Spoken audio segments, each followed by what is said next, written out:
আমরা সমারফিল্ডের পরমাণু মডেলটি আরও একবার স্টাডি করে দিচ্ছি, কারণ লাস্ট ক্লাসটিতে এইটি করতে গিয়ে মেমোরি ডিস্টার্ব থাকার জন্য সম্পূর্ণ ভিডিওটি করা যায়নি। তাই সমারফিল্ডের পরমাণু মডেলটি আবার একবার রিভাইজ করে দিচ্ছি। দেখো, সমারফিল্ডের পরমাণু মডেলটি মূলত বোরের পরমাণু মডেলকে সংস্কার বা পরিশোধন বা পরিবর্ধন করেছিলেন বিজ্ঞানী সমারফিল্ড। তিনি যে মডেলটি দিয়েছিলেন তার যে কতগুলো স্বীকার্য বা ধারণা যেগুলো প্রবর্তন করেছিলেন সেগুলো প্রথমেই তিনি বলেছিলেন যে ইলেকট্রনের কক্ষপথগুলো, রাদারফোর্ড এবং বোর দুই বিজ্ঞানী ইলেকট্রনের কক্ষপথগুলোকে বৃত্তাকার রূপে বর্ণনা করেছিলেন। তিনি এই জায়গায় আলোকপাত করেন যে ইলেকট্রনের কক্ষপথ শুধু বৃত্তাকার নয়, উপবৃত্তাকারও কক্ষপথ হতে পারে। অর্থাৎ ইলেকট্রনের কক্ষপথ দুই প্রকারের হয়, বৃত্তাকার এবং উপবৃত্তাকার। আমরা বৃত্তাকার কক্ষপথে পরমাণুর নিউক্লিয়াস নিশ্চিত জানো বৃত্তের কেন্দ্রবিন্দুতে অবস্থান করে, এটা আমরা জানি। আর বৃত্তের ব্যাসার্ধের মানটা নির্দিষ্ট ছিল, তার মানে কেন্দ্র থেকে তথা নিউক্লিয়াস থেকে ইলেকট্রনের অবস্থান বৃত্তাকার পথে সবসময় স্থির ছিল। তাহলে দুটো ঘটনা, যে বৃত্তাকার কক্ষপথে আবর্তন করার সময় পরমাণু ইলেকট্রনিক কক্ষপথে নিউক্লিয়াস থেকে তার দূরত্ব, ইলেকট্রনের দূরত্ব সবসময় স্থির ছিল, কিন্তু আমার ঘূর্ণন কোণ পরিবর্তিত হয়েছিল। হ্যারেজ এই বৃত্তাকার উপবৃত্তাকার কক্ষপথে ইলেকট্রনটি যখন আবর্তন করে তখন কিন্তু তার ক্ষেত্রে ঘূর্ণন কোণ এবং সেই সঙ্গে সঙ্গে তার অবস্থান দুই কিন্তু পরিবর্তন হয়। অবস্থান মানে তার নিউক্লিয়াস থেকে যে দূরত্ব, ইলেকট্রনের যে বিন্দুতে অবস্থান করছে সেই বিন্দুর দূরত্ব সর্বদাই পরিবর্তনশীল হবে। তাহলে প্রথম স্বীকার্যে তিনি যেটা বললেন যে ইলেকট্রনের কক্ষপথ দুই প্রকারের, একটি বৃত্তাকার আর একটি উপবৃত্তাকার। বৃত্তাকার কক্ষপথের কেন্দ্রবিন্দুতে পরমাণুর নিউক্লিয়াস থাকবে, আর উপবৃত্তাকার কক্ষপথে নিউক্লিয়াসটি কোথায় থাকবে না ওই উপবৃত্তের যে দুটো ফোকাস বিন্দু রয়েছে তথা নাভি বিন্দু, এই একটা নাভি বিন্দু এইখানে থাকে আর একটা নাভি বিন্দু এখানে থাকে। তোমরা স্থানাঙ্ক জ্যামিতি পড়তে গিয়ে উপবৃত্তের গঠন সম্পর্কে ধারণা করবে, সেখানে জানতে পারবে আরো ডিটেলস। তো আপাতত বলি এইখানে যে নাভি বিন্দু মানে ফোকাস বিন্দুতে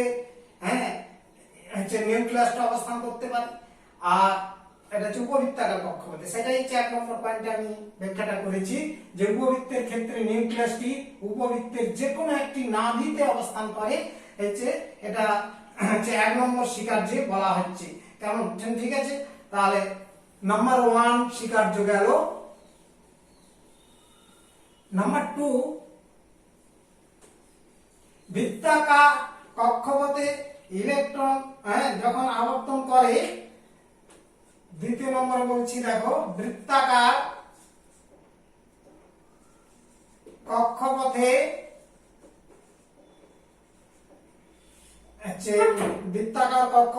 ইলেকট্রনের আবর্তনের সময়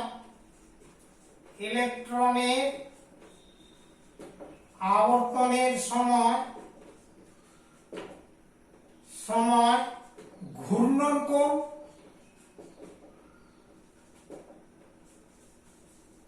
যেটাকে আমরা ফাই দিয়ে প্রকাশ করি, ফাই, এবং ঘূর্ণন কোণ পরিবর্তিত হয়। কিন্তু নিউক্লিয়াস থেকে ইলেকট্রনের অবস্থানের দূরত্ব স্থির থাকে, অর্থাৎ এটা পরিবর্তিত হয় না বৃত্তাকার কক্ষপথে। আর উপবৃত্তাকার কক্ষপথে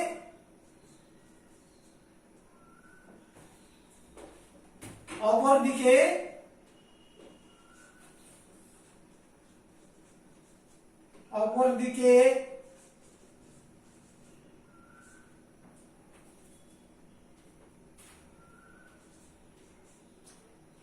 উপবৃত্তাকার কক্ষপথে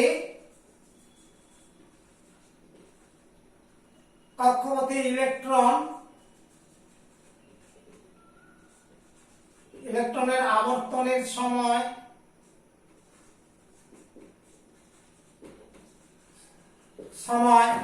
ঘূর্ণন কোণ, দ্যাট ইজ এইটা, এই যে ফাই, হ্যাঁ, ঘূর্ণন কোণ এবং নিউক্লিয়াস থেকে দূরত্ব, নিউক্লিয়াস থেকে দূরত্ব উভয়ই পরিবর্তিত হয়, উভয়ই পরিবর্তিত হয়। তার মানে ইলেকট্রনটা তো এই বৃত্তাকার কক্ষপথে সবসময় আবর্তন করে, কাজেই এই নাভি থেকে দূরত্ব প্রতিটা বিন্দুতে কি হচ্ছে, চেঞ্জ হয়ে যাচ্ছে। তার মানে এখানে কিন্তু দূরত্ব চেঞ্জ হয়। আর বৃত্তের ক্ষেত্রে তো আমরা জানি বৃত্তাকার কক্ষপথের ব্যাসার্ধ সেটা কিন্তু পরিবর্তন হয় না, সবসময় স্থির থাকে। আর এক্ষেত্রে কিন্তু ঘূর্ণন কোণ আর এই যে উপবৃত্ত হচ্ছে নাভি থেকে ইলেকট্রনের যে দূরত্ব তথা নিউক্লিয়াস থেকে ইলেকট্রনের অবস্থান সবসময় চেঞ্জ হয়ে যাবে। এই দুটো বিষয় এক্ষেত্রে পরিবর্তিত হবে। তাহলে দেখো এটা একটা বিষয় হিসাবে মাথায় রাখবে। আর এই নাভি থেকে ইলেকট্রনের এই দূরত্বটাকে তথা নিউক্লিয়াস থেকে ইলেকট্রনের দূরত্বটাকে বলা হচ্ছে কি, রেডিয়াস ভেক্টর। তাহলে দেখো এখানে এক্ষেত্রে অর্থাৎ উপবৃত্তের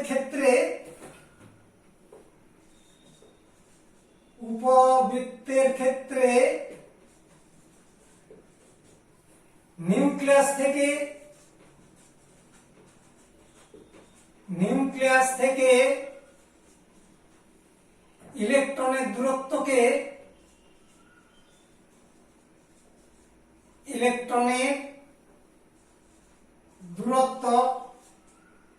ইলেকট্রনের অবস্থানের দূরত্ব, অবস্থান বিন্দু দূরত্বকে রেডিয়াস ভেক্টর বলা হয়। রেডিয়াস ভেক্টর সংক্ষিপ্ত প্রশ্ন করা হতে পারে। হ্যাঁ, রেডিয়াস ভেক্টর কি না, হচ্ছে উপবৃত্তাকার কক্ষপথে আবর্তনকালে ইলেকট্রনের অবস্থানের বিন্দু থেকে নিউক্লিয়াসের যে দূরত্ব তাকেই বলা হচ্ছে রেডিয়াস ভেক্টর। আর ঘূর্ণন কোণকে অ্যাজিমুথাল কোণ বলা হয়। ঘূর্ণন কোণকে অ্যাজিমুথাল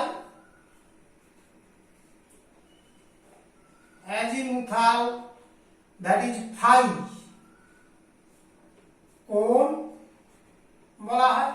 এই টার্মগুলো খুবই গুরুত্বপূর্ণ টার্ম, মাথায় রাখবে। এই যে অ্যাজিমুথাল কোণ এইটা, অর্থাৎ এইটা হচ্ছে ফাই, আর হচ্ছে এই দূরত্বটা হচ্ছে রেডিয়াস ভেক্টর, আর এই অ্যাঙ্গেলটা হচ্ছে অ্যাজিমুথাল কোণ।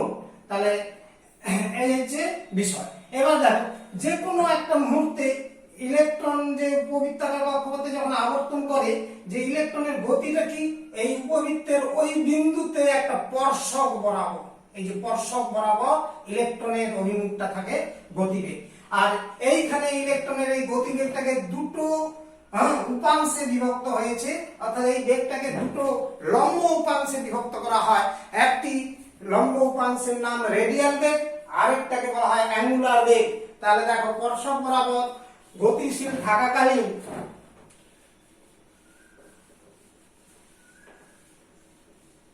এরপরে পার্টটাতে বলছি যে যে কোনো মুহূর্তে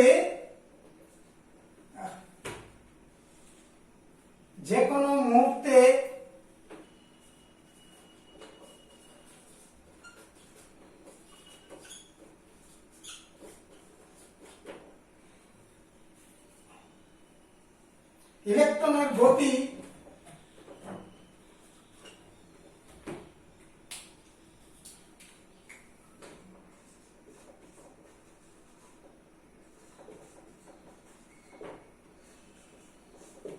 ইলেকট্রনের যে বেগটা বা গতিটা উপবৃত্তাকার কক্ষপথের সংশ্লিষ্ট বিন্দুতে উপবৃত্তাকার কক্ষপথে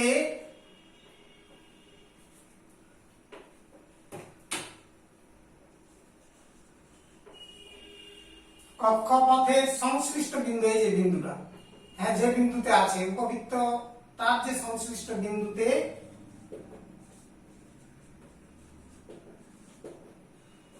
অঙ্কিত স্পর্শক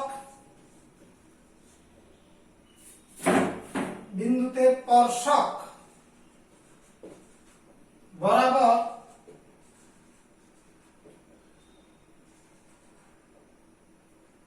গতিশীল থাকে।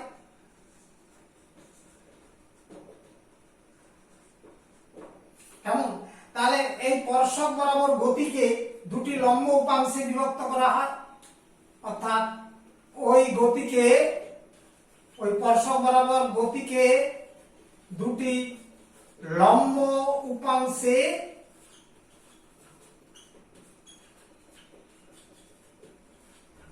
বিভক্ত করা যায়। হ্যাঁ, বিভক্ত করা হয়। একটা হচ্ছে রেডিয়াল বেগ, অর্থাৎ এটা হচ্ছে রেডিয়াল বেগ, যথা নাম্বার 1 রেডিয়াল বেগ, আর নাম্বার 2 অ্যাঙ্গুলার বেগ বা transverse velocity, angular velocity, angular beg, that is ঘূর্ণন কোণ বলেও আরো একটা এটাকে মানে করা যায়। হ্যাঁ, যে ট্রান্সভার্স বেগ বা কৌণিক বেগ বলতে পারো, সরি ঘূর্ণন কোণ হবে না, ঘূর্ণন কোণ তো এটা হচ্ছে কৌণিক বেগ বলা যেতে পারে, বা ট্রান্সভার্স বেগ, ভেলোসিটি ইত্যাদি। এই হচ্ছে দুটো পার্টে ভাগ করা যায়। কেমন? এই হচ্ছে দুটো শিকার্যের কথা আমরা আগের ক্লাসটাতে আলোচনা করেছিলাম, কিন্তু সেদিন ডিস্টার্ব থাকার জন্য বাকি অংশটা আমরা করতে পারিনি। বাকি অংশে অর্থাৎ 3 নম্বর যে শিকার্য, সেটাতে আমরা আসছি যে উপবৃত্তাকার কক্ষপথটাকে ব্যাখ্যা করার জন্য সমারফিল্ড দু ধরনের কোয়ান্টাম সংখ্যা অবতারণা করেন। হ্যাঁ, উপবৃত্তাকার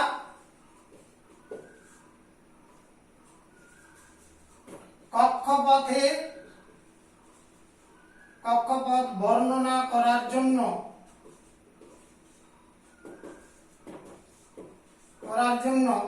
হচ্ছে সমারফিল্ড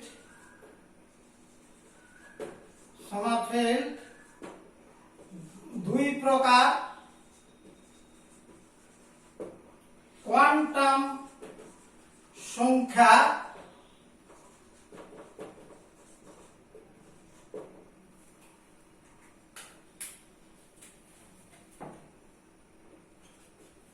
প্রবর্তন করেন। তার দু ধরনের কোয়ান্টাম সংখ্যা তিনি চালু করেন বা প্রবর্তন করেন। যে কোয়ান্টাম সংখ্যাগুলো, একটি হচ্ছে নাম অ্যাজিমুথাল কোয়ান্টাম সংখ্যা। হ্যাঁ, তাহলে নাম্বার 1 অ্যাজিমুথাল কোয়ান্টাম সংখ্যা, অ্যাজিমুথাল অ্যাজিমুথাল কোয়ান্টাম সংখ্যা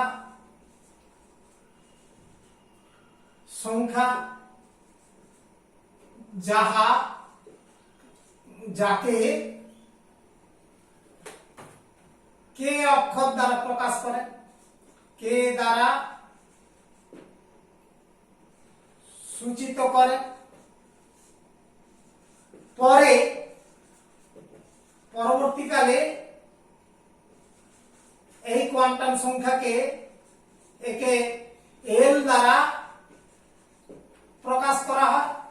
বর্তমানে আমরা এল দিয়ে প্রকাশ করি এই অ্যাজিমুথাল কোয়ান্টাম সংখ্যা। এটা একটা কোয়ান্টাম সংখ্যার সম্পর্কীয় ধারণা আমাদের তিনি দিয়েছিলেন। আরেকটা দিয়েছিলেন রেডিয়াল কোয়ান্টাম সংখ্যা। এখানে এই ধরনের প্রকাশ করা আরেকটা মাথায় রাখা দরকার তোমাদের, যে এটা হচ্ছে সমারফিল্ড প্রদত্ত কোয়ান্টাম সংখ্যা, আর এটা হচ্ছে পরবর্তীকালে পরিবর্তিত বা পরিশোধিত ওই চিহ্নটা প্রকাশ করার সঙ্গে সঙ্গে ওদের মধ্যে একটা সম্পর্ক রয়েছে, l = k-1। হ্যাঁ, এই ক্ষেত্রে এরপরে আসছে ওদের মান সম্পর্কে আলোচনা, পরের পয়েন্টে আমরা আলোচনা করব। আরেকটি বলা হচ্ছে রেডিয়াল কোয়ান্টাম সংখ্যা। দ্বিতীয় হচ্ছে রেডিয়াল কোয়ান্টাম সংখ্যা, that is small m, small r, NR দ্বারা প্রকাশ করা হয়। এই দু ধরনের কোয়ান্টাম সংখ্যা তিনি প্রকাশ করেন। শুধু এখানেই থেমে থাকেননি, তাদের মধ্যে সম্পর্ক স্থাপন করেন। হ্যাঁ, যে সম্পর্কটা আমি উপরেই লিখাচ্ছি, দেখো। বোরের কোয়ান্টাম সংখ্যা n এর সঙ্গে সম্পর্ক রয়েছে তোমার রেডিয়াল কোয়ান্টাম সংখ্যা এবং অ্যাজিমুথাল কোয়ান্টাম সংখ্যা। অর্থাৎ n n তো বোরের কোয়ান্টাম সংখ্যার কথা তোমাদের জানা আছে, আর k টা হচ্ছে এখনই শুনলাম আমরা সমারফেল্ডের হচ্ছে অ্যাজিমুথাল কোয়ান্টাম সংখ্যা বা গৌণ কোয়ান্টাম সংখ্যা, বা একে আরেকটা ভাষায় বলা হয় দ্বিঅংশীয় কোয়ান্টাম সংখ্যা। আর nr হচ্ছে রেডিয়াল কোয়ান্টাম সংখ্যা। যেখানে k এর মান 1 2 3, এখানে এই অ্যাজিমুথাল কোয়ান্টাম সংখ্যার মান 1 2 3 করতে করতে লাস্ট মান হচ্ছে n এর সমান হয়। n হচ্ছে কি না হচ্ছে বোর কোয়ান্টাম সংখ্যা, আর nr এর মান তোমার অর্থাৎ রেডিয়াল কোয়ান্টাম সংখ্যার মান হবে n-1 n-2 n-3 ইত্যাদি করে চলে যাবে। অর্থাৎ n-1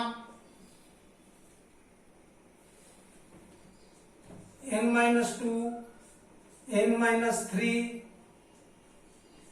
করতে করতে শেষে জিরোতে এসে শেষ হবে, শেষ মানটি জিরোতে আসবে। রেডিয়াল ভেলোসিটি এখান থেকে, তাহলে এখানে n এর পরিচয়টা কি না বোরের কোয়ান্টাম সংখ্যা। এখানে পরিচয়গুলো বলে দিচ্ছি। n বোরের কোয়ান্টাম সংখ্যা যাকে কি বলা হয় মুখ্য কোয়ান্টাম সংখ্যা। বোরের মুখ্য কোয়ান্টাম প্রিন্সিপাল কোয়ান্টাম নাম্বার। আর nr তো এখনই জানলে রেডিয়াল কোয়ান্টাম সংখ্যা, রেডিয়াল কোয়ান্টাম সংখ্যা। আর k অ্যাজিমুথাল কোয়ান্টাম সংখ্যা, যেটা বর্তমানে স্মল n দ্বারা প্রকাশ করা হয়। আর ওদের মধ্যে সম্পর্কটা তো দেখালাম, অ্যাজিমুথাল কোয়ান্টাম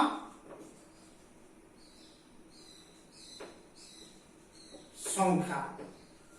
তাহলে এই রিলেশন, এটা একটা 1 নম্বর রিলেশন ধরে রাখো। হ্যাঁ, নাম্বার 1। আর একটা রিলেশন এখান থেকে আমরা পেতে পারি। হ্যাঁ, তিনি দিয়েছিলেন n/k। n/k এটা রাশিটার মান কি আসবে না পরাক্ষের দৈর্ঘ্য বা উপাক্ষের দৈর্ঘ্য। অর্থাৎ এই যে আমরা যে উপবৃত্তাকার কক্ষপথ এঁকেছিলাম, এই অক্ষটা এই দুটো নাভি বিন্দু দ্বারা যে অ্যাক্সিস রেখাটা যায় তাকে বলা হয় পরাক্ষ। আর এই পরাক্ষের উপরে একটা উল্লম্ব রেখা টানলে যেটা হচ্ছে এই অক্ষটা একটা মাঝ বরাবর এই দিকে দুটো অংশে বিভক্ত হয়, সেই এই উপবৃত্তটাকে দুখণ্ডিত করা যায় উল্লম্ব দিকে, তাকেই বলা হচ্ছে, সেই অক্ষটাকে বলা হচ্ছে উপাক্ষ। এগুলো তোমরা ওখানে কোঅর্ডিনেট জিওমেট্রিতে আরো ডিটেইলসে দেখবে, এগুলো মান নির্ণয় করার ইকুয়েশন সব কিছুই আছে। তাহলে এই n/k এই রাশিটার মান পরাক্ষের দৈর্ঘ্য বাই উপাক্ষের দৈর্ঘ্য, অর্থাৎ এই দৈর্ঘ্য বাই এই দৈর্ঘ্যের অনুপাত। পরাক্ষের দৈর্ঘ্য বাই উপাক্ষের দৈর্ঘ্য, উপাক্ষের দৈর্ঘ্য। আর এটা রাশিটার মান আমরা আরেকটা উৎকেন্দ্রতা দিয়ে মানটা নির্ণয় করতে পারি। উৎকেন্দ্রতা দ্যাট ইজ 1/√1 মাইনাস তোমার যাকে বলেছে এপসাইলন স্কয়ার। 1/এপসাইলন স্কয়ার, 1/√1 মাইনাস এপসাইলন স্কয়ার। এই যে এইরকম এপসাইলন চিহ্নটা। তাহলে এটা হচ্ছে বিষয় হিসাবে মাথায় রাখার চেষ্টা করবে। তাহলে এটা সেকেন্ড ইকুয়েশন, দ্বিতীয় রিলেশন হলো এটা 1 নম্বর, এটা 2 নম্বর রিলেশন। নাম্বার 3 এর পর 4 নম্বর পয়েন্টে আমরা আসছি। আরো একটি বিষয়, আরো একটি তোমাকে এখানে কয়েকটা জিনিস মাথায় রাখার চেষ্টা করতে হবে। এই রেডিয়াল ভরবেগ, রেডিয়াল মোমেন্টামের মান এখান থেকে পাওয়া যায়। ইলেকট্রনের রেডিয়াল ভরবেগ ইজিক্যাল টু সেই যে এনএইচ বাই 2 পাই সমীকরণটা ছিল, এনটা হচ্ছে মুখ্য কোয়ান্টাম সংখ্যা, এনএইচ বাই 2 পাই এই রাশিটা ছিল, এখানে রেডিয়াল কোয়ান্টাম সংখ্যা দিয়ে প্রকাশ হয়ে যাবে, মুখ্য কোয়ান্টাম সংখ্যার জায়গায় NR into H by 2 pi, এটাকে বলছে রেডিয়াল ভরবেগ বা রেডিয়াল মোমেন্টাম। আর অ্যাজিমুথাল কোয়ান্টাম সংখ্যা দিয়ে যদি প্রকাশ করা হয় তাহলে অ্যাজিমুথাল ভরবেগ, অ্যাজিমুথাল মোমেন্টাম, তখন azimuthal quantum number k into h by 2 pi, অর্থাৎ এই রিলেশন গুলো 3 নম্বর, এটা 4 নম্বর ইকুয়েশন, এগুলো হচ্ছে করে রাখবে। নেক্সট দেখো নাম্বার 4, 4 নম্বর শিকার্যে আমরা আরো কিছু তথ্য পেয়েছিলাম যে কি না, যখন n ইজিক্যাল টু k হয়ে যাবে, যখন n ইজিক্যাল টু k অর্থাৎ মুখ্য কোয়ান্টাম সংখ্যা যেটা একটু আগে পরিচয় দিয়েছিলাম nr প্লাস k, তাহলে nr এর মানটা 0 হয়ে যাবে যখন, তখন হয় তখন উপবৃত্তাকার কক্ষপথটি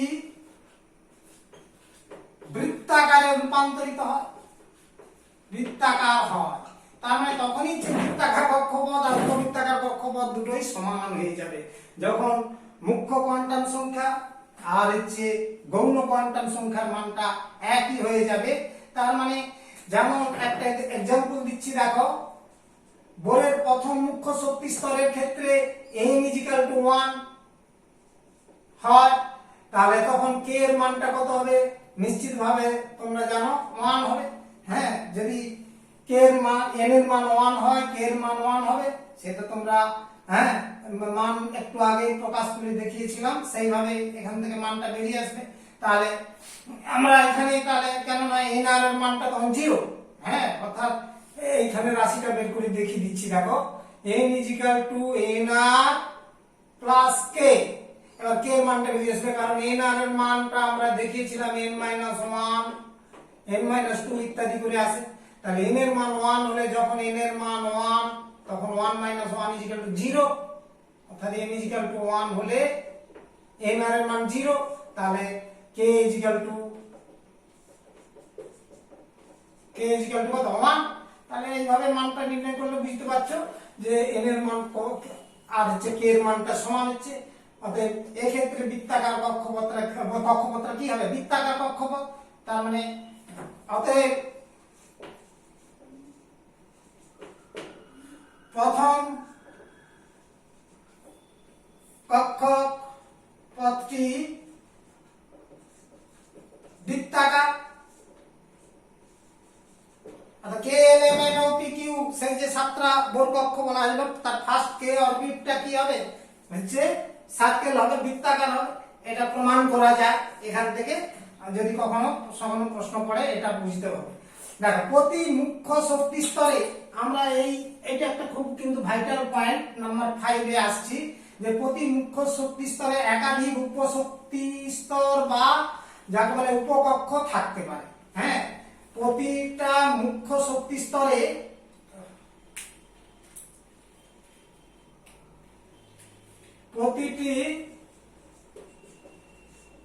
প্রতিটি মুখ্য শক্তি স্তরে একাধিক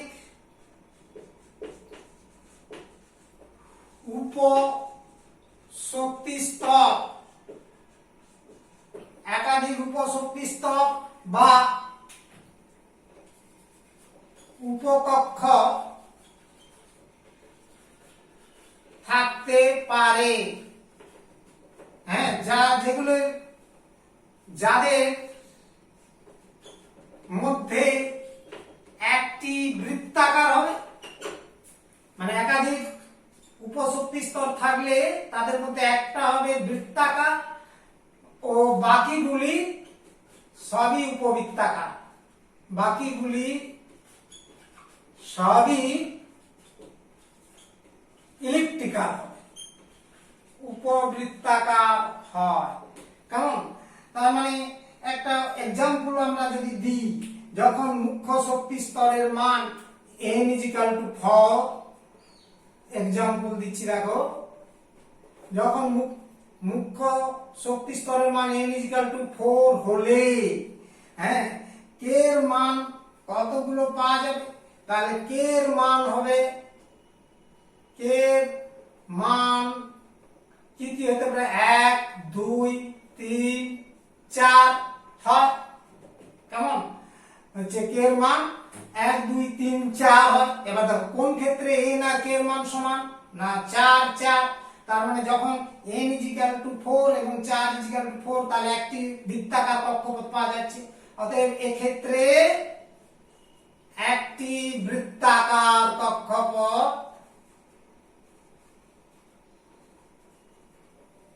অর্থাৎ যেখানে n = 4, k = 4 আর এবং তিনটি উপবৃত্তাকার কক্ষপথ আছে। তিনটি উপবৃত্তাকার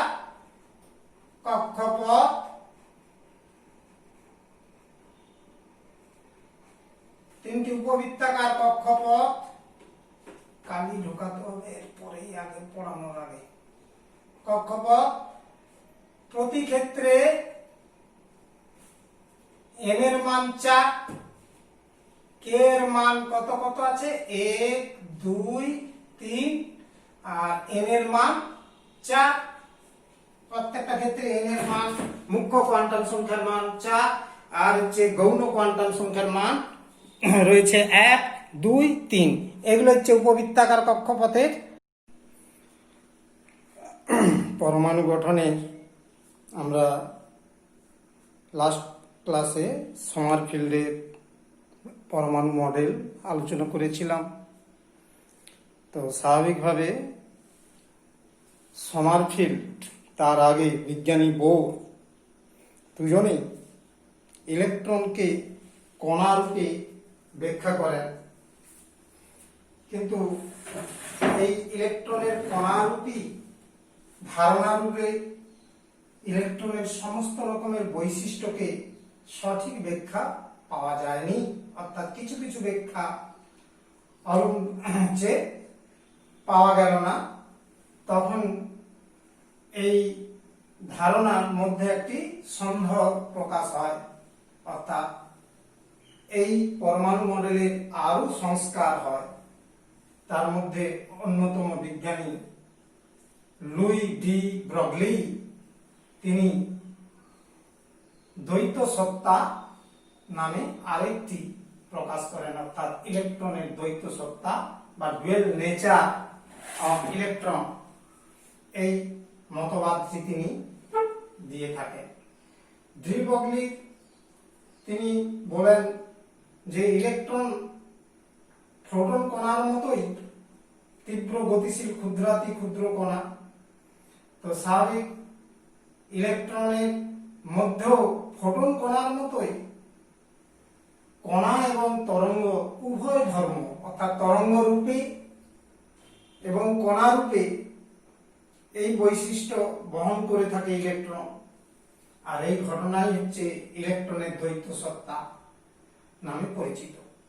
তাহলে দেখো আমরা যে এই ধারণার পর এই কণা রূপী ধারণাটা কে দিয়েছিলেন? বিজ্ঞানী বোর এবং পরে সমারফিল্ড, দুজনেই ইলেকট্রনকে কণা রূপে ব্যাখ্যা করেছিলেন।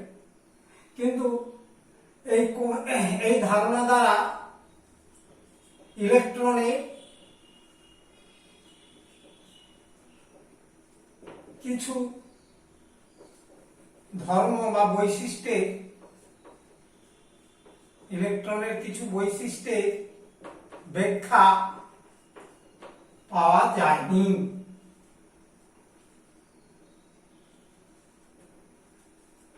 হ্যাঁ, কিছু ব্যাখ্যা এখান থেকে পাওয়া গেল না।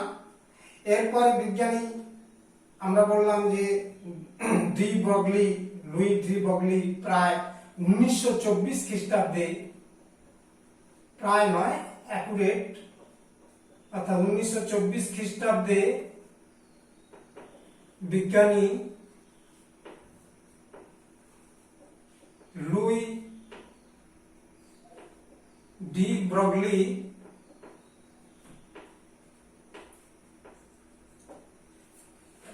তিনি বলেন যে আলোর ফোটন কণার মতো ইলেকট্রনেরও আলোর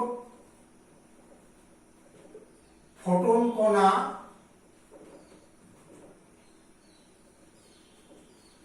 মতো ইলেকট্রনেরও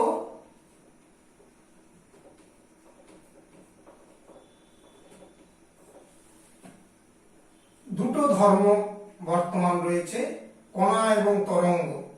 কণা ও তরঙ্গ এই উভয় ধর্ম বর্তমান, উভয় ধর্মই বর্তমান। একেই বলা হচ্ছে দ্বৈত সত্তা। ইলেকট্রনের দুটো বৈশিষ্ট্য বর্তমান রয়েছে, এটাই হচ্ছে দ্বৈত সত্তা বলে প্রকাশ করেন। হ্যাঁ, তথা হচ্ছে ডুয়াল নেচার অফ ইলেকট্রন।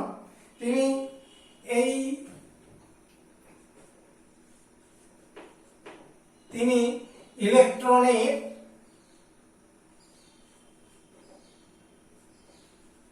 এই দ্বৈত সত্তা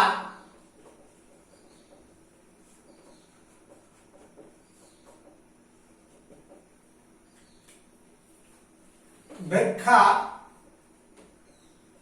করার জন্য একটি সমীকরণ প্রতিষ্ঠা করেন, যে সমীকরণটি ডি ব্রগলি সমীকরণ নামে পরিচিত। হ্যাঁ, যে সমীকরণটিকে বলা হচ্ছে যাহা ডি ব্রগলি সমীকরণ নামে অভিহিত বা পরিচিত। সমীকরণটি আমরা লিখছি, দেখো, lambda is equal to h by p or lambda is equal to h by mv।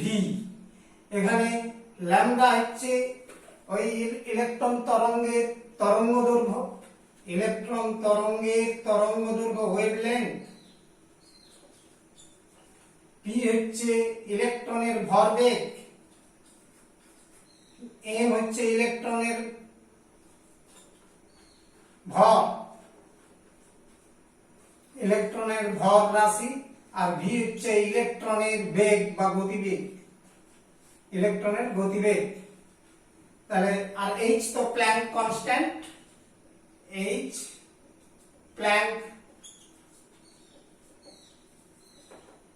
প্ল্যাঙ্কের ধ্রুবক। কেমন? এই হচ্ছে সমীকরণটির এই হচ্ছে রূপ। এই সমীকরণটা আমরা ডিরাইভেশন করতে পারি অর্থাৎ প্রতিষ্ঠা করতে পারি কিভাবে, বা এই সমীকরণটি আলোর ক্ষেত্রে প্রথম যে কিভাবে সমন্বয় স্থাপন করেন ডি ব্রগলি সেটা লক্ষ্য করো। আলোক রশ্মির ক্ষেত্রে আমরা জানি আইনস্টাইনের মতে যে ডি ব্রগলি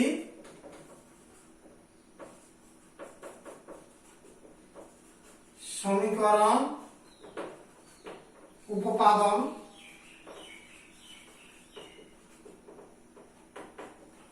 যে এই সমীকরণটা কিভাবে উপপাদন করা যায় বা প্রতিষ্ঠা করা যায় লক্ষ্য করো। আইনস্টাইনের মতে, বিজ্ঞানী আইনস্টাইন যে সূত্রটা দিয়েছেন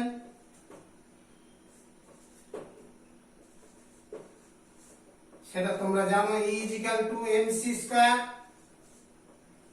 E হচ্ছে ফোটন কণার শক্তি বা কোয়ান্টামের শক্তি, আর m হচ্ছে ওই ফোটন কণার ভর, আর c হচ্ছে ফোটন কণার গতিবেগ তথা আলোক রশ্মির গতিবেগ।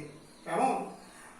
আর দ্বিতীয়ত আমরা প্ল্যাঙ্কের কোয়ান্টাম তত্ত্ব অনুসারে জানি প্ল্যাঙ্কের কোয়ান্টাম তত্ত্ব অনুসারে আমরা কি জানি E h মিউ। এটা হচ্ছে কি না ওই ফোটন কণার শক্তি কোয়ান্টাম এনার্জি, আর এইচটা হচ্ছে প্ল্যাঙ্ক কনস্ট্যান্ট, নিউ হচ্ছে ওই তরঙ্গের আলোক তরঙ্গের কম্পাঙ্ক। কেমন? তাহলে এই রাশিগুলোর পরিচয় অবশ্যই তোমরা জেনে নিলে। ই হচ্ছে ফোটনের শক্তি, ফোটনের ভর m, আলোর বেগ, আর হচ্ছে এইচ প্ল্যাঙ্ক কনস্ট্যান্ট, নিউ হচ্ছে কম্পাঙ্ক প্ল্যাঙ্ক কনস্ট্যান্ট, প্ল্যাঙ্ক ধ্রুবক, এটা আলোর বেগ, আলোক রশ্মির গতিবেগ, এম হচ্ছে ফোটনের ভর, আর ই হচ্ছে ফোটনের শক্তি। ফোটনের শক্তি তাহলে দেখো এই দুটো রাশির মধ্যে তুলনা করে অতএব আমরা তুলনা করে পাই কি পাচ্ছি লক্ষ্য করো m c square equal to e equal to h nu, h nu. আবার নিউ ইজিক্যাল টু আমরা জানি c বাই ল্যামডা, যে c হচ্ছে আলোর বেগ, ল্যামডা হচ্ছে তরঙ্গ দৈর্ঘ্য, আলোক তরঙ্গের তরঙ্গ দৈর্ঘ্য। তাহলে আমরা এখান থেকে লিখছি লক্ষ্য করো mc square equal to h into c by lambda. কেমন? বোথ সাইড লক্ষ্য করে একটা c বাদ যাবে, আর এটাকে সাজিয়ে নিলে দাঁড়ায় lambda equal to h by mc, that is the equation. এটা একটা তরঙ্গদৈর্ঘ্যের সম্পর্কে সমীকরণ। এবার ডি ব্রগলির মতে ফোটনের মতো তীব্র গতিশীল বস্তু কণা যেমন ইলেকট্রনের ক্ষেত্রেও এই সমীকরণটি প্রযোজ্য। ডি ব্রগলির মতে ফোটন কণার মতো ফোটনের মতো তীব্র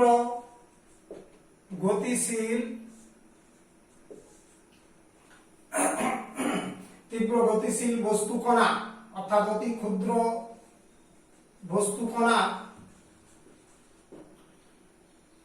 যেমন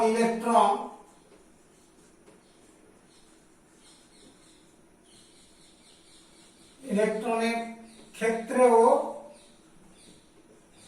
1 নম্বর সমীকরণটি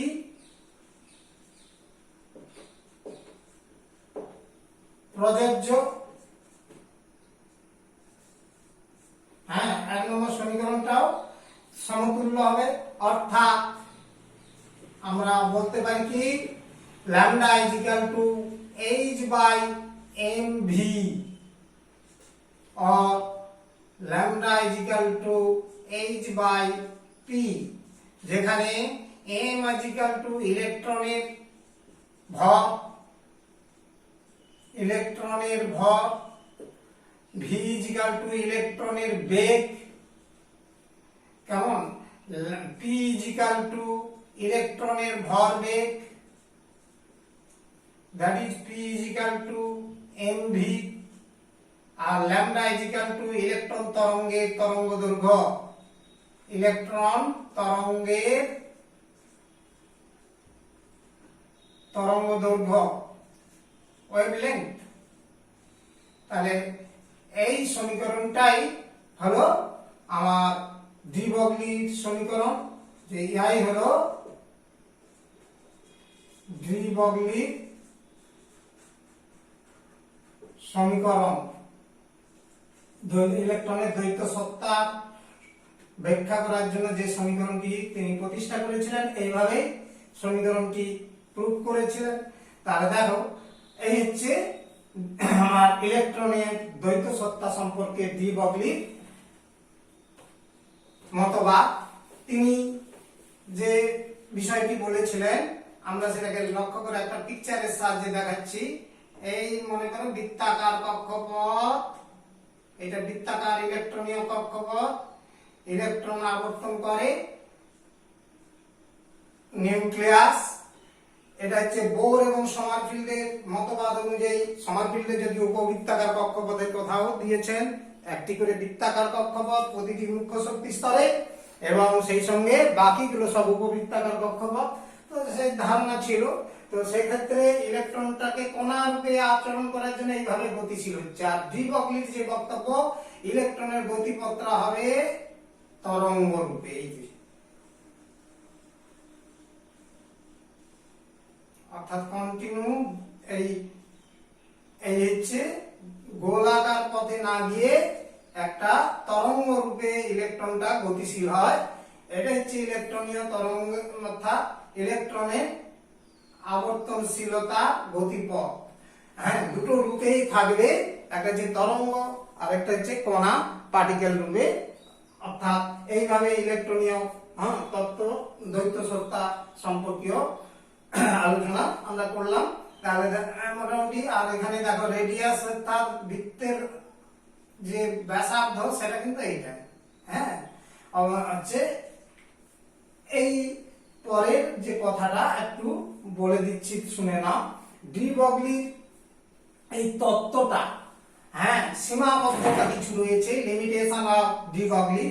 এটি তীব্র বেগে গতিশীল আণুবীক্ষণিক কণা ক্ষেত্রেই প্রযোজ্য। কেন? আমরা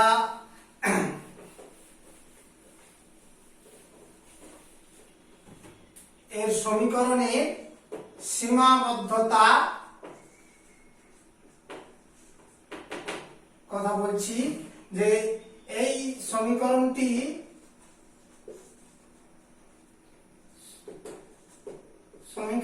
কেবলমাত্র তীব্র গতিশীল, হ্যাঁ, তীব্র বেগে গতিশীল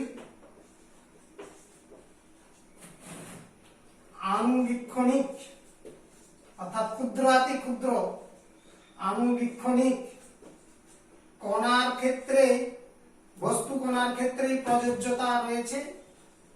অর্থাৎ বড় আকারের বা মাঝারি আকারে বস্তু কণার ক্ষেত্রে প্রযোজ্য নয়। এটা হচ্ছে সীমাবদ্ধতা, কথা মাথায় রাখতে হবে। এবার কেন না মাঝারি বা বড় বস্তু কণার ক্ষেত্রে কি হবে না ভর বেগের মান বেশি হবে, তার ফলে তরঙ্গ দৈর্ঘ্যের মান অতি ক্ষুদ্র হবে, মানে খুবই কম হবে। এবং এত মানে তরঙ্গ দৈর্ঘ্যের মানটা এত ক্ষুদ্রাতি ক্ষুদ্র হয় যা পরিমাপ করা প্রায় অসম্ভব, অর্থাৎ যার মান নির্ণয় অসম্ভব। এই কারণে এটা কেবলমাত্র ক্ষুদ্রাতি ক্ষুদ্র অর্থাৎ আণুবীক্ষণিক কণার ক্ষেত্রেই প্রযোজ্যতা রয়েছে। তাহলে দেখো, হ্যাঁ, বড় বা মাঝারি বা বড় বস্তু কণার ক্ষেত্রে, বড় আকারের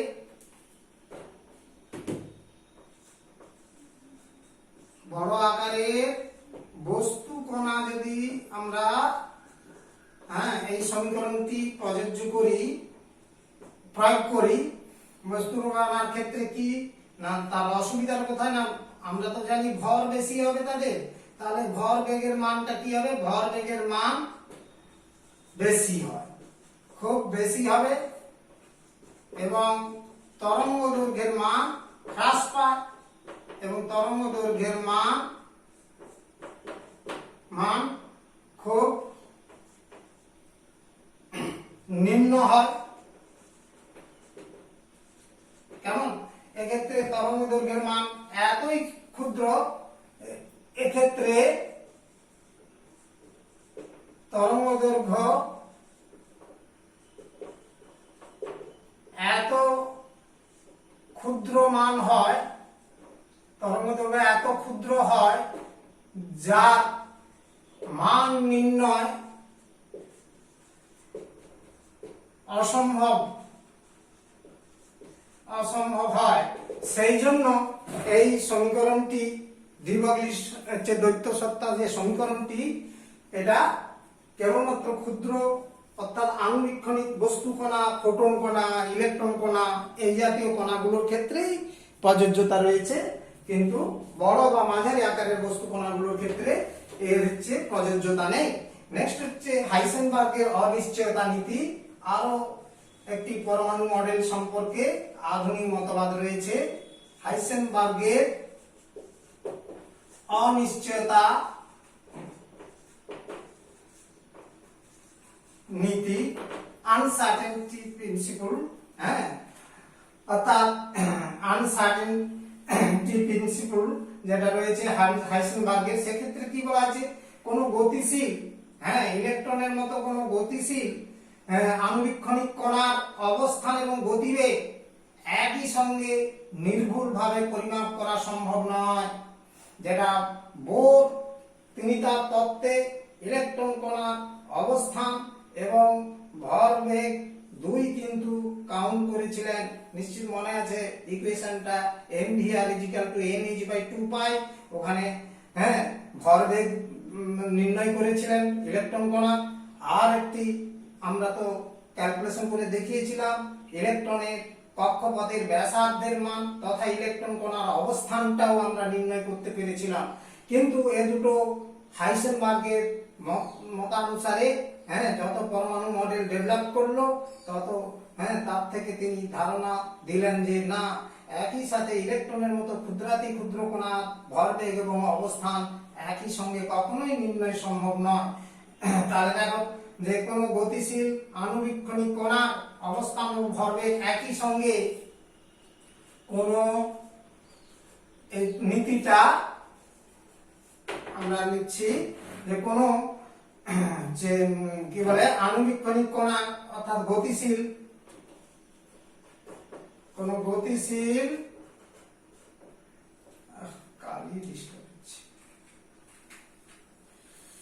কোন গতিশীল আণুবীক্ষণিক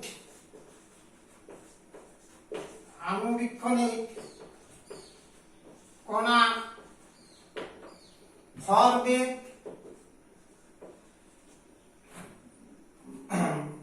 ভরবেগটাকে আবার উল্টো বলতে পারো, শুধু বেগও বলতে পারো, বা গতিবেগ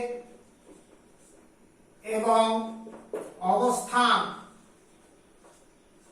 অর্থাৎ যেমন ইলেকট্রন কণার অবস্থান একই সঙ্গে সঠিকভাবে তথা নির্ভুল ভাবে নির্ণয় করা সম্ভব নয়,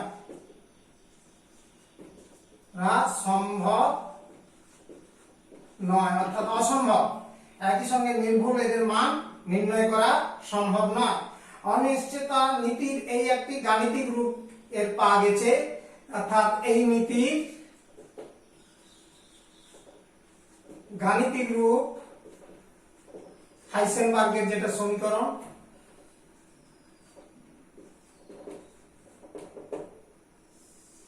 delta X into delta P greater than equal H by 2π। কেমন? এইচ বাই 2π নয় 4π, এইচ বাই 4π।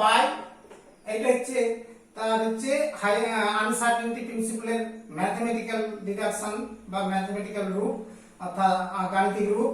এটা আরো দীর্ঘায়িত করে ক্যালকুলেশন করলে করা যায়। দেখো, পরপর আমি রাশিগুলো পরিচয় করে দিচ্ছি।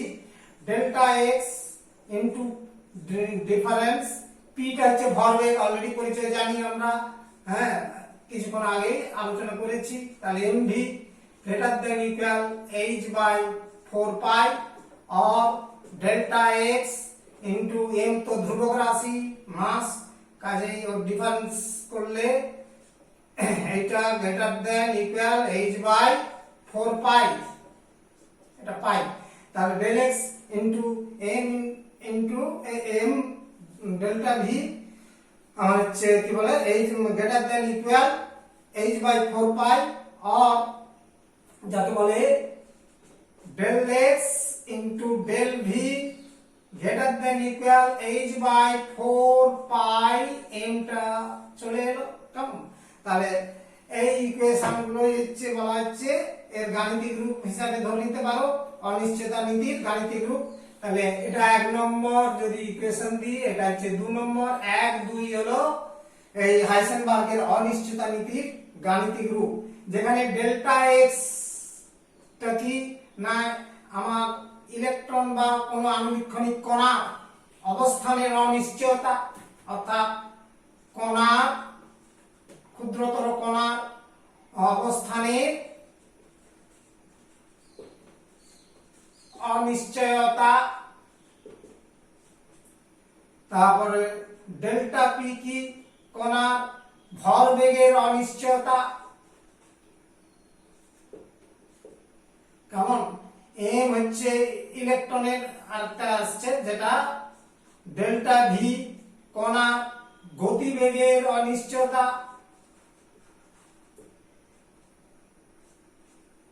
আর এম হচ্ছে কণার ভর। এই হচ্ছে আমার হাইসেনবার্গের অনিশ্চয়তা নীতি সম্পর্কীয় ধারণা। এছাড়াও রয়েছে দেখো শ্রোডিঙ্গারের এরপরে আরো একটি মডেল রয়েছে উচ্চতর ধারণা পরমাণু মডেল সম্পর্কীয়, যে অনেক আধুনিক মতবাদ বা ধারণা রয়েছে। সেটা হচ্ছে শ্রোডিঙ্গারের একটা তরঙ্গ সমীকরণ দিয়েছে, তার মানে তরঙ্গ রূপের ব্যাখ্যা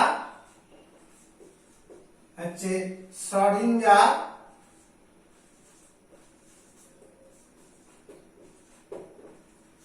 তরঙ্গ সমীকরণ, ওয়েভ ইকুয়েশন অফ শ্রোডিঙ্গার। এই মডেলটা তথা এই অ্যাটমিক মডেল বা অ্যাটমিক স্ট্রাকচারে তিনি কি বলেছেন না পরমাণুর ইলেকট্রনের একটা সম্ভাব্য অবস্থান জানার জন্য, অর্থাৎ যে অনিশ্চয়তা রয়েছে অবস্থানের অনিশ্চয়তা, সুনির্দিষ্ট অবস্থান ইলেকট্রনের পাওয়া সম্ভব নয় যে কথাটা বলেছেন, সেই জায়গাটা শ্রোডিঙ্গার তরঙ্গ পথের ইলেকট্রনের তরঙ্গ রূপের ব্যাখ্যা দিতে গিয়ে তিনি বলেছেন ইলেকট্রনের একটা সম্ভাব্য অবস্থান নির্ণয়ের জন্য শ্রোডিঙ্গার একটা কি করলেন না সমীকরণ প্রতিষ্ঠা করেছিলেন, যেটা হচ্ছে তরঙ্গ সমীকরণ নামে পরিচিত। তাহলে পরমাণুতে ইলেকট্রনের সম্ভাব্য অবস্থান নির্ণয়ের জন্য পরমাণুতে ইলেকট্রনের সম্ভাব্য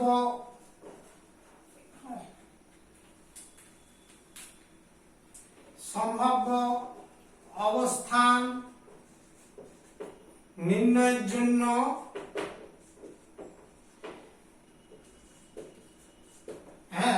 সম্ভাব্য অবস্থান নির্ণয়ের জন্য শ্রোডিঙ্গার ইলেকট্রনের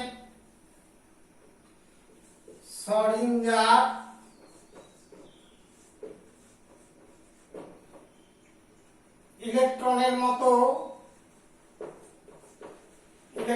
মতো ক্ষুদ্রাতি ক্ষুদ্র কণা, চলমান ক্ষুদ্রাতি ক্ষুদ্র গতিশীল বা চলমান কণা গতি প্রকৃতি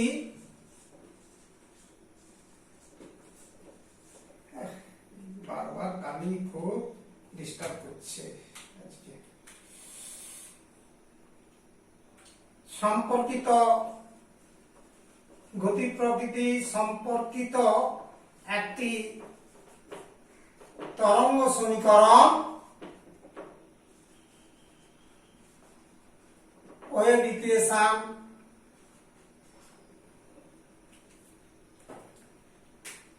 প্রবর্তন করেন। সমীকরণটি হচ্ছে কিরূপ না দেখো সিগমা স্কয়ার সাই বাই যাকে বলা হচ্ছে sigma X square plus sigma square সাই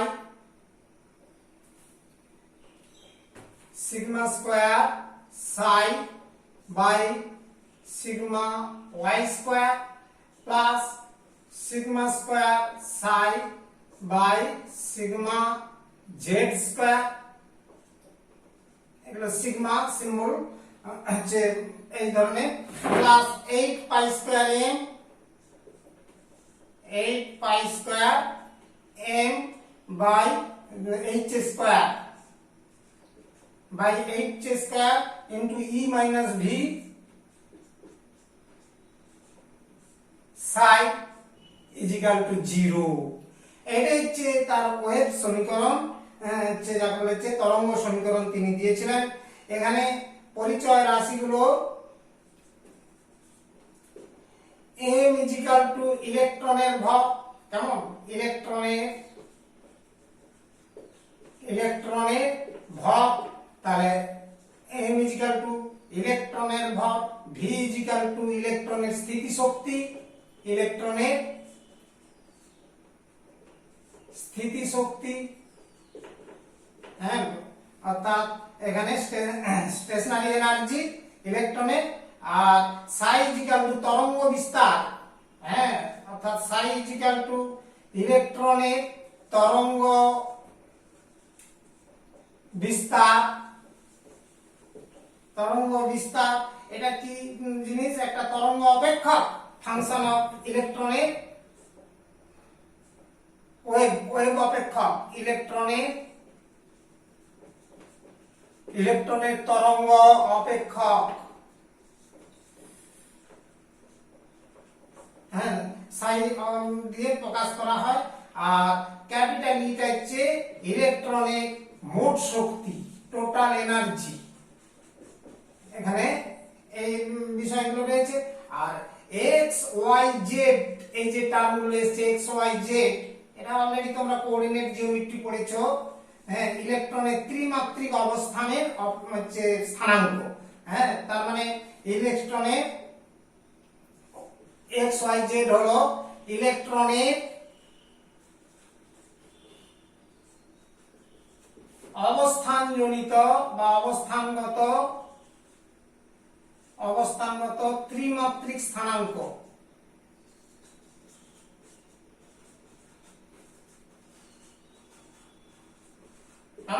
তাহলে এই হচ্ছে আমাদের শ্রোডিঙ্গারের ওয়েভ ইকুয়েশন।